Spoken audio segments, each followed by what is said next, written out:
Hello, അപ്പോൾ ഇന്നത്തെ നമ്മുടെ റെസിപ്പി എന്താണെന്ന് വെച്ചിട്ടുണ്ടെങ്കിൽ ഹോം മെയ്ഡായിട്ട് ഉണ്ടാക്കാവുന്ന അടിപൊളി ഒരു ചിക്കൻ മന്തിയുടെ റെസിപ്പിയാണ്. അപ്പോൾ അതിനായിട്ട് ഞാൻ ചിക്കൻ എടുത്തിട്ടുണ്ട്. അതിലേക്ക് ഒരു ടേബിൾ സ്പൂൺ മുളക് പൊടി, കാശ്മീരി മുളക് പൊടി, പിന്നെ 2-3 മാഗി ക്യൂബാണ്, അതും കൂടെ പൊടിച്ച് ചേർക്കുന്നുണ്ട്. പിന്നെ അതിലേക്ക് ഉപ്പ് നോക്കിയിട്ട് ആവശ്യത്തിന് ഉപ്പും കൂടെ ചേർക്കണം. പിന്നെ ആവശ്യമാണെങ്കിൽ മാത്രം കുറച്ച് റെഡ് കളർ ചേർക്കാം. അപ്പോൾ ഞാനിവിടെ റെഡ് കളർ ചേർത്തിട്ടുണ്ട്. പിന്നെ ഒരു ശകലം ഉപ്പും കൂടെ ചേർത്തിട്ടുണ്ട്. ഇനി ഇതെല്ലാം കൂടെ നന്നായിട്ട് നമുക്കൊന്ന് മിക്സ് ചെയ്തെടുക്കണം. അപ്പോൾ നല്ല രീതിയിൽ ചിക്കനിലെല്ലാം ഈ മസാലയെല്ലാം ഒന്ന് പിടിച്ച് നല്ല രീതിയിലൊന്ന് മിക്സ് ചെയ്തെടുക്കാം. അപ്പോൾ അങ്ങനെ നമ്മുടെ ചിക്കനൊക്കെ മിക്സ് ചെയ്തെടുത്തിട്ടുണ്ട്. ഇനി നമുക്കിത് കുറച്ച് നേരം ഒന്ന് റെസ്റ്റ് ചെയ്യാൻ വെക്കണം. അപ്പോൾ അതിന് ശേഷം ഒരു കുക്കറിലേക്ക് ഇതൊന്ന് ഇട്ട് കൊടുക്കാം. ഇത് നമുക്കൊന്ന് വേവിച്ചെടുക്കണം. അപ്പോൾ അതിനായിട്ട് ഒരു പകുതി ക്യാപ്സിക്കം ചോപ്പ് ചെയ്തത്, ഒരു പകുതി സവോള ചോപ്പ് ചെയ്തത്, പിന്നെ അതിലേക്ക് ചേർക്കുന്നത് കുറച്ച് സൺഫ്ലവർ ഓയിൽ ചേർക്കുന്നുണ്ട്. പിന്നെ ഇഞ്ചി വെളുത്തുള്ളി പേസ്റ്റ് ആക്കിയതാണ് 1 ടേബിൾ സ്പൂൺ, ഒരു 1/4 കപ്പോളം സൺഫ്ലവർ ഓയിലും ചേർത്തിട്ടുണ്ട്. ഇതെല്ലാം കൂടെ നന്നായിട്ടൊന്ന് മിക്സ് ചെയ്ത് കൊടുക്കണം. ഇത് നമുക്കൊന്ന് അടച്ചു വെച്ച് ഒരു വിസിൽ കേൾക്കുന്നവരെ ഒന്ന് വേവിച്ചെടുക്കണം. അപ്പോൾ അങ്ങനെ നമ്മുടെ ചിക്കനൊക്കെ വേവിക്കാൻ വെച്ചിട്ടുണ്ട്. അപ്പോൾ ആ ടൈമിൽ നമുക്ക് അരി ഒന്ന് സോക്ക് ചെയ്യാൻ വെക്കാം. അത് ഗോൾഡൻ സെല്ല ബസ്മതി റൈസാണ് ഞാൻ എടുത്തേക്കുന്നത്. അപ്പോൾ അതൊന്ന് നമുക്ക് കഴുകി വൃത്തിയാക്കി എടുക്കണം. അപ്പോൾ വെള്ളമൊക്കെ ഒഴിച്ച് നന്നായിട്ടൊന്ന് വാഷ് ചെയ്തെടുത്തതിന് ശേഷം അത് കുറച്ച് നേരം ഒന്ന് നമുക്ക് കുതിർക്കാനായിട്ട് വെക്കാം. അപ്പോൾ ആ ടൈമിൽ നമ്മുടെ ചിക്കനൊക്കെ വെന്ത് വന്നിട്ടുണ്ട്. അപ്പോൾ ഇതിൽ നിന്ന് കുറച്ച് ചിക്കൻ്റെ സ്റ്റോക്കും കുറച്ച് ചിക്കൻ പീസസ് ഫ്രൈ ചെയ്യാനായിട്ട് ഞാൻ മാറ്റി വെച്ചിട്ടുണ്ട്. അപ്പോൾ കുറച്ച് സ്റ്റോക്കും കൂടെ എടുക്കുന്നുണ്ട്. അത് നമുക്ക് റൈസിൻ്റെ മുകളിൽ ചേർക്കാനാണ്.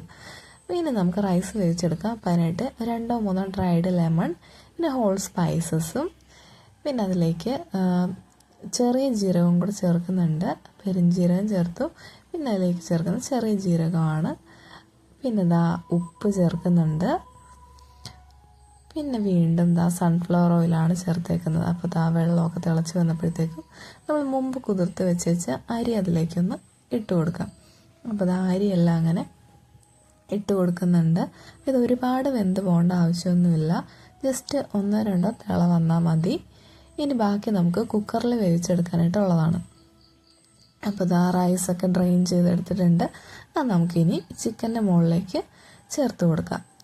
അപ്പോൾ റൈസ് എല്ലാം തന്നെ ഇങ്ങനെ തിക്കി കൊടുക്കാതെ ഇട്ട് കൊടുക്കണം.